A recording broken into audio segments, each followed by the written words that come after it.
Salut les amis et merci de nous rejoindre pour cette vidéo sur notre chaîne YouTube. Donc pour ceux qui ne me connaissent pas, je m'appelle Jean Zepan, je travaille avec le groupe Mapé et je vous souhaite à vous tous qui me regardez maintenant une très bonne année. Je vous souhaite de passer d'heureuses fêtes ensemble, entre amis, entre familles. Donc pour moi aujourd'hui est une très grande journée. C'est une journée très importante qui va entrer, n'est-ce pas, dans l'histoire de notre combat.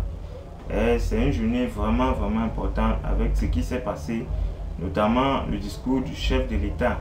Donc je vais parler un peu de ça dans cette vidéo. Mais avant, j'aimerais d'abord faire une mise à jour par rapport au combat que nous avons commencé. N'est-ce pas, à quel niveau nous sommes, qu'est-ce qui s'est passé entre temps. Et je tiens déjà à vous présenter mes excuses parce que je me suis absenté toute la journée d'hier et sans vous prévenir, donc beaucoup n'ont pas compris. En principe, je ne devais pas, mais j'ai été surpris par un grand frère, mon formateur Didier. Il m'a appelé autour de midi. Il avait une urgence, il avait besoin de moi pour l'aider à animer une cérémonie, n'est-ce pas? Donc du coup j'étais obligé d'aller lui prêter main force et j'ai animé jusqu'à ce matin. Je suis rentré là autour de 9h. Ok, donc j'aimerais déjà commencer par dire merci à Pelle Doré et à Son Governance parce que tous ces deux ils ont contacté Jackie Moifou et qui a répondu, donc qui a réagi.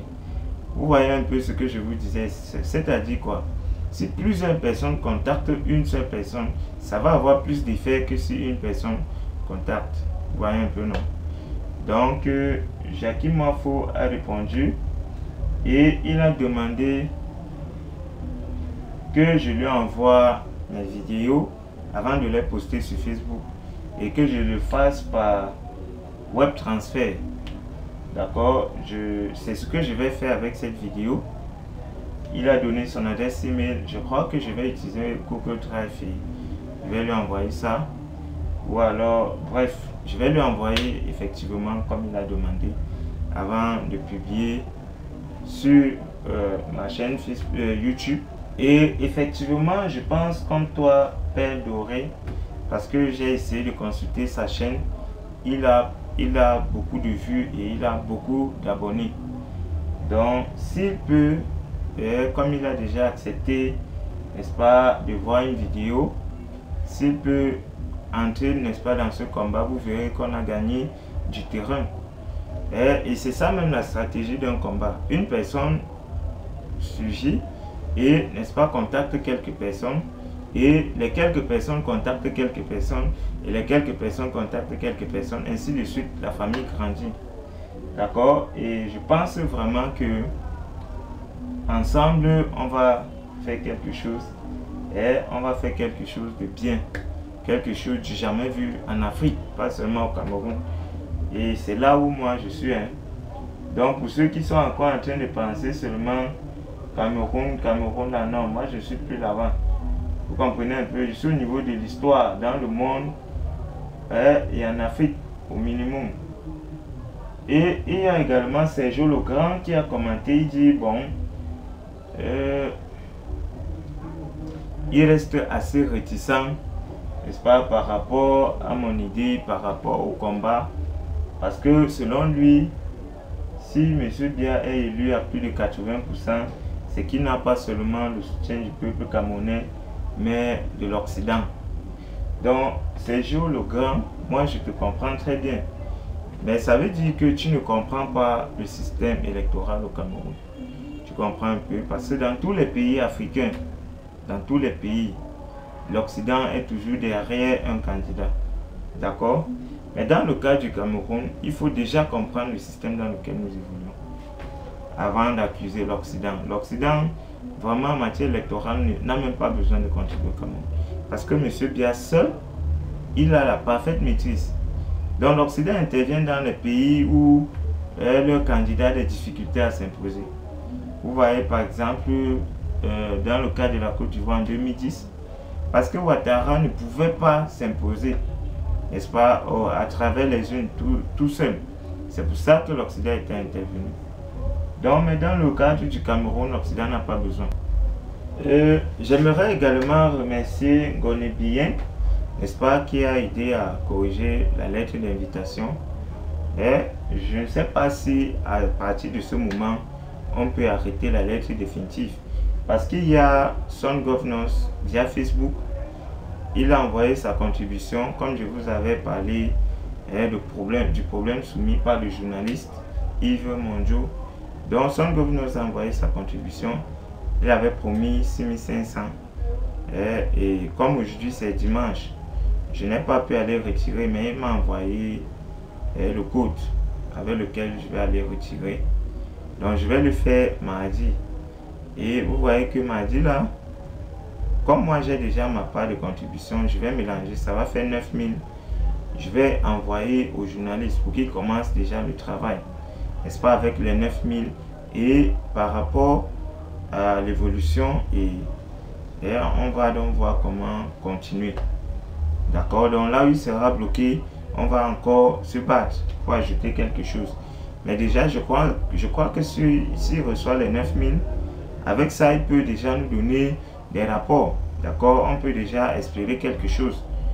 Et quand je vais lui remettre l'argent, il faudrait bien que je lui donne un message qu'il va porter à l'attention de ces leaders-là. Vous comprenez un peu, parce qu'il ne va pas nous représenter. Il va aller leur dire quoi. C'est pour ça que j'avais pensé à cette lettre-là. D'accord, et c'est vrai que demain, c'est un jour de fête.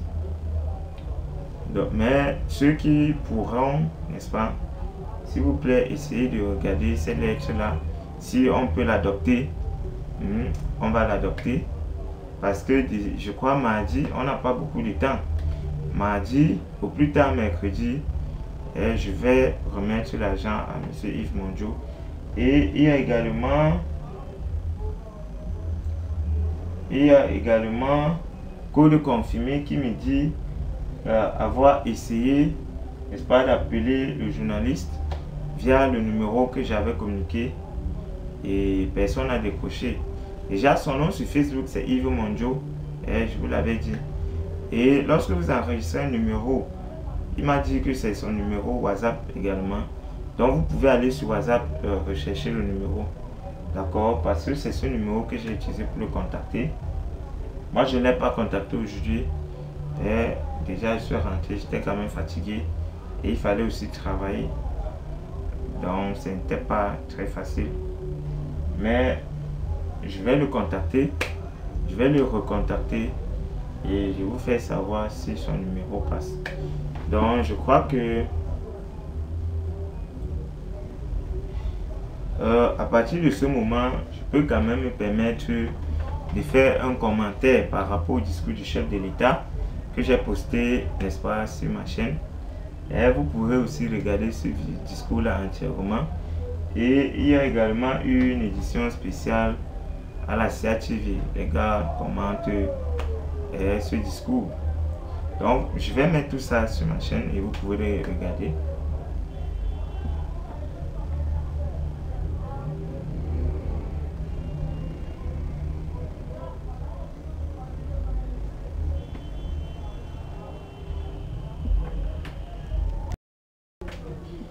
Donc, ils ont organisé une émission spéciale et ils ont invité quelques ministres et pas mal de personnes pour parler de cela. D'accord? Bon, mais avant le discours même, ils avaient invité d'autres personnes qui ont été vraiment franches. Et j'aimerais déjà remercier l'artiste Salacel parce qu'il a dit ses vérités. Les gars, on lui a posé la question de savoir ce qu'il pense des réseaux sociaux ces 13 derniers mois par rapport à l'influence que ça a sur la jeunesse camerounaise et tout. Le gars, il a été très clair. Il a dit non mais, tenez, c'est impossible pour un jeune Camerounais normal, n'est-ce pas, de se rapprocher du pouvoir. Et les jeunes n'ont plus autre recours que les réseaux sociaux. Et c'est vrai. Vous comprenez, si vous êtes un enfant de n'importe qui comme moi. Vous allez faire comment pour aborder un ministre? Moi, j'ai quand même eu la chance de les aborder dans le cadre professionnel. Et les sénateurs et tout, j'ai eu à travailler avec eux. Mais lorsque vous voulez sortir, n'est-ce pas, hors du cadre dans lequel ils sont venus, mais tenez-vous tranquille, ils ne vont plus rien vous dire. Ce sont des gens vraiment, bon, ils ne trouvent pas d'intérêt causer avec nous comme ça là, des choses concernant le pays. Vous voyez un peu. Donc nous là, on est heureux que les réseaux sociaux se soient développés. Vous comprenez?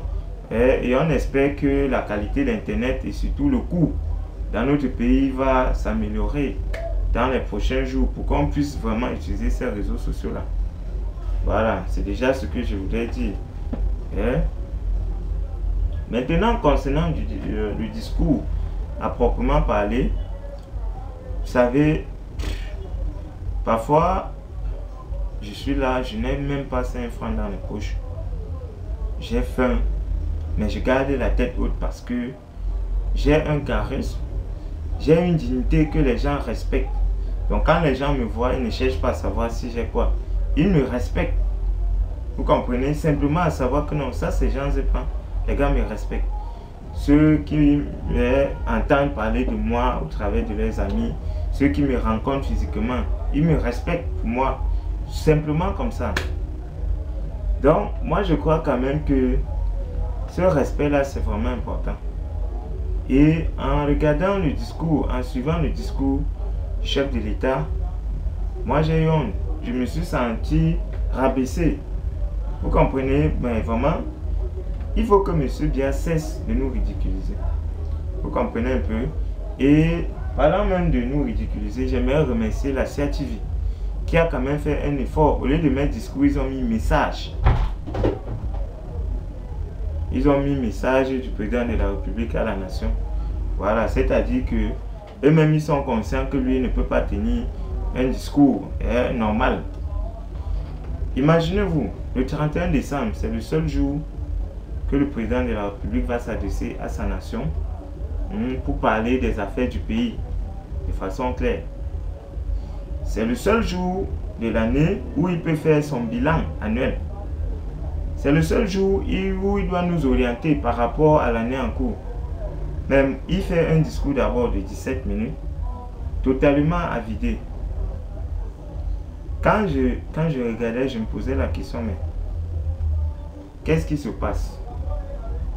Et quelque part, j'étais même très content qu'il fasse un tel type de discours parce que ça va permettre à ceux qui étaient encore réticents, qui se disaient non, et il y a encore espoir de comprendre que lui n'a plus rien à offrir au Cameroun. Il a déjà offert tout ce qu'il pouvait offrir. Et moi, j'aimerais le remercier pour tout ce qu'il a fait, pour tout ce qu'il a fait de bien pour mon pays. Je ne sais pas encore tout ce qu'il a fait de bien, mais quand même, pour tout ce qu'il a fait de bien pour mon pays, je tiens à le remercier. Et pour tout ce qu'il a fait de mal, je tiens à lui pardonner. Je voudrais qu'il sache qu'il est pardonné. Vous comprenez un peu, en tant que Camerounais, nous ne sommes pas aussi rancuniers. Donc tout ce qu'on lui demande, c'est laisser. Voilà, parce qu'à un moment même, il m'a encore insulté. Et par cocher le peuple camerounais, il dit, il a écouté et il a compris que le peuple voudrait participer davantage à la gestion de leurs affaires. N'est-ce pas? Et ce qu'il fait pour que le peuple participe, c'est instruire qu'on accélère le processus de décentralisation. Aïe, monsieur Biya. Ce processus-là est énoncé la première fois en 1987. Ça fait 21 ans que vous êtes en train d'exécuter un processus, d'implémenter la décentralisation. Ça fait 21 ans. Vous n'avez pas réussi. Maintenant, le 31 décembre 2017, vous dites que vous allez instruire que ça accélère. Ça veut dire que si vous triplez la vitesse, en 7 ans, on pourra voir la décentralisation. Vous voyez un peu. Donc, chers Camerounais, passons encore 7 ans, on va voir la décentralisation nette dans notre pays. Mais c'est malheureux, c'est insultant. Vous comprenez? C'est bon. Gardez votre décentralisation, mais laissez-nous notre pays. On ne veut même plus la décentralisation, on veut notre pays. On veut gérer notre pays. Vous comprenez un peu? Voilà. Monsieur Biya, dans son message à la nation, il dit le Cameroun est un héritage précieux de nous tous. Vous comprenez? Ça veut dire que vous qui me regardez, si vous êtes Camerounais, vous êtes ayant droit. Moi qui parle, en tant que Camerounais d'origine et de nationalité, je suis ayant droit. Mais comment comprendre donc que quelqu'un qui reconnaît que le Cameroun est un héritage de 25 millions de personnes, il va confisquer ce Cameroun-là pendant plus de 30 ans? Mais ça ne donne pas. Eh, grand-père, grand-père, toi-même, tu deviens président quand mes parents ne pensaient même pas encore me concevoir. Regarde-moi aujourd'hui. Je suis là. Qu'est-ce que tu as à dire me concernant moi, qui suis jeune Camerounais? Il y a quel projet pour moi? Il y a quel programme pour moi? Il y a quelle orientation pour moi en 2018? Il y a quelle orientation? C'est-à-dire que voilà comment lui, il suggère que le Cameroun fonctionne. On n'a pas d'orientation, on n'a pas de direction. On va voir le FMI, la Banque mondiale et l'Union européenne et tous ces gens-là la battent. Lorsqu'on veut réparer une route, ils doivent donner l'argent. Bref, tous les projets qu'on a réalisés, ce sont eux. Nous-mêmes, qu'est-ce qu'on fait? On ne fait rien. La jeunesse, les vieux même. Quel est le bilan de l'année 2017? L'accident des écarts. Qu'est-ce qui a causé l'accident qui a coûté la vie à plus de 3000 Camerounais? On ne sait pas. Qu'est-ce que l'État prévoit faire pour éviter de tels accidents dans l'avenir? On ne sait pas. La crise anglophone, qu'est-ce qui a causé cette crise? On ne sait pas. Qu'est-ce que l'État a concrètement fait? Concrètement, pour stopper cette crise-là? On ne sait pas. Je vais même parler de quoi? Je vais parler de quoi et laisser quoi? On a les problèmes d'électricité au Cameroun. Qu'est-ce que l'État a dit par rapport à cela? On ne sait pas. On a les problèmes d'eau. Qu'est-ce que l'État a dit? On a les problèmes dans les hôpitaux. Le personnel médical se plaint tous les jours. Qu'est-ce que l'État a dit par rapport à ce personnel médical-là? Rien. Qu'est-ce que l'État a dit par rapport aux centres de santé, par rapport aux hôpitaux qui existent, mais qui ont des déficits d'équipement, qui pleurent tous les jours? Rien. Par rapport aux universités qui n'ont pas de laboratoire? Rien. Qu'est-ce que le président de la République a donc dit à l'endroit de son peuple pour le conforter? Rien.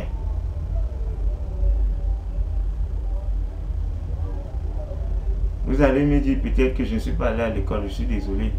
Je n'ai pas besoin d'aller à l'école pour savoir tout cela. Vous comprenez un peu? Voilà. Parce qu'il faut qu'on se respecte. Quand il parle de dialogue, le dialogue, ça ne veut pas dire tout ce que vous dites, les autres fassent. Ils vont seulement faire comme des moutons. Le dialogue, ça veut dire quoi? Vous parlez, on vous écoute. Quand on vous parle, vous écoutez également. C'est ça le dialogue. Il parle de dialogue dans la zone anglophone, mais respectons les gens. Qu'est-ce qui se passe avant que cette crise-là n'escalade? Moi, je ne vais même pas entrer dans les détails. Très brièvement, il envoie les ministres qui arrivent à Bamenda et déclarent eux-mêmes qu'ils n'ont pas le pouvoir de décision. Ils vont venir reporter. Mais les anglophones disent, mais non, si vous ne pouvez pas décider, que celui qui peut décider vienne.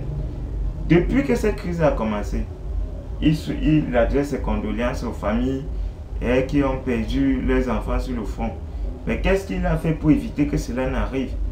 Est-ce qu'il est parti à Bamenda même une fois? Lorsqu'il fallait fêter le 50e, il est parti et il a passé la nuit à Bamenda. Qu'est-ce que cela lui coûte cette fois-ci de faire un tour à Bamenda pour calmer les gens? Non. Bien au contraire, il va réduire une crise populaire en une histoire de professionnel, revendications socio-professionnelles. De toutes les façons, peut-être tu es en retard. Tu es en retard, bon, ça se comprend. Avec ton âge, c'est normal. Donc, tout ce qu'on te demande, tout ce que moi je te demande, tout ce que ceux qui pensent comme moi te demandent, c'est que tu as été reposé, tu as vraiment travaillé. C'est pas facile de faire ce que tu as pu faire. Et on t'est à jamais reconnaissant. Mais vraiment, il faut que tu laisses les choses. Voilà. Donc, chers amis, si vous n'avez pas suivi ce discours-là, suivez-le bien. Vous comprenez? Moi, j'ai seulement survolé. Je ne suis pas entré dans les détails. Pour entrer dans les détails, il faut une vidéo. Et je crois pouvoir le faire. Je crois même devoir le faire. Mais si vous suivez ce discours, vous allez comprendre l'urgence pour que l'opposition se réunisse autour d'un seul parti politique, autour d'un seul candidat pour les élections présidentielles de 2018. Parce que effectivement, le RDPC a fait tout ce qu'il pouvait faire. Monsieur Biya a offert tout ce qu'il avait à offrir. Et lui, il est tout simplement dépassé par les faits. Vous comprenez un peu? C'est ce qu'il dit dans son discours. De façon détaillée. C'est ça qu'il dit. Que lui-même, là, il ne sait plus. Vous comprenez un peu, non? Qu'il fait tout ce qu'il peut. Mais ça ne donne pas. On ne le blâme pas. Donc, ce sont de le blâmer. Mais plutôt, prenons les choses en main. Reprenons notre pays. Voilà. Et pour le faire de façon légale, comme il a suggéré, c'est à travers les élections. D'accord? C'est pour ça que je vous appelle tous à être vraiment plus actifs autour de ce mouvement pour qu'on réussisse à récupérer notre pays. C'est notre pays, c'est notre héritage. Il a dit lui-même. Donc vous comprenez que la faute, c'est de notre côté. N'est-ce pas? C'est de notre faute. Donc, si lui-même, il reconnaît que c'est notre héritage et que c'est lui seul qui décide, ça veut dire que nous ne réclamons pas. D'accord? Et moi, je ne suggère plus qu'on reste à pleurer que non, qu'on reprenne notre pays. Il va comprendre parce qu'il sait que nous tous, comme lui, nous sommes des ayants droit. Donc, merci d'avoir regardé cette vidéo. J'espère vous retrouver très prochainement dans une autre vidéo. D'ici à là, que Dieu vous bénisse. Bonne année 2018 à vous tous. Passez de très bonnes fêtes. Soyez prudents parce que le dehors est dangereux. D'accord? Fêtez bien, amusez-vous bien. Et quant à moi, je vous retrouve derrière. Ciao, ciao.